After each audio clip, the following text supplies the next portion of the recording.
The difficult thing for us is to explain to people just how much work is going into what looks like an O-ring. Right, but isn't. That isn't, no, not at all. And even this material, we've just spent 4 years developing the material, which we're really quite excited about how this is going to transform performance of turntables for us. A typical O-ring tool is a square block of steel, okay, maybe this size, and it will be about 30 millimetres thick, and it will have a groove cut into it to make the ring.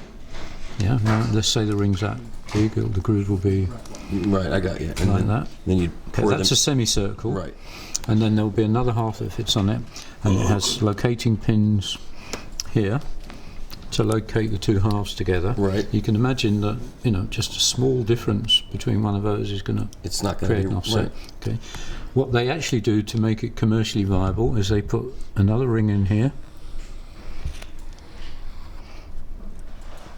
So they can make two different sizes at the same time? Well, they usually make 10. 10 different sizes? Yeah, they put another one in here. For different purposes? Yeah. These are British standard sizes. You can just phone up. I could get you O-rings tomorrow from our local supplier, British. They would be plus or minus 3/1000ths of an inch on those diameters. And then they pour.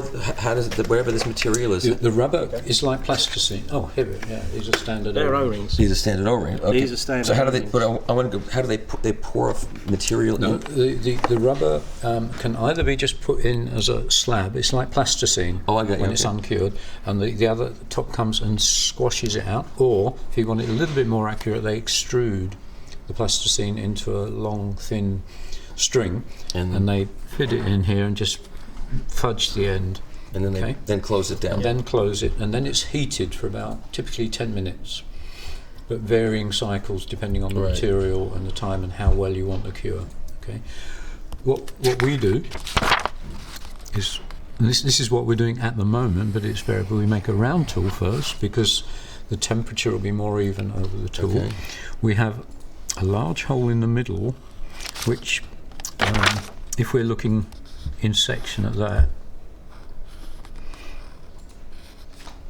it has a tapered location in the middle of the tool, and then the groove is turned, and we make only one on each tool, and the groove is turned at the same time that taper is turned, so that it's exactly centred onto the taper. Yeah, so the concentricity has to be right. Okay. This is where the NASA tool maker, he's making O-rings for space rockets, which you can imagine. Do you remember the failure? The temperature was a problem. It wasn't his O-ring.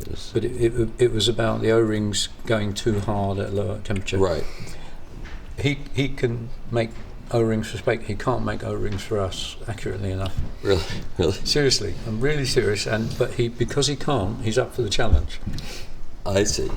Now this is a standard O-ring. This is a standard O-ring out of this kit, and you'll probably see inside this O-ring, you'll see a spec ridge. line. You'll see the ridge? Yeah. Well, mate, hopefully the camera can see that.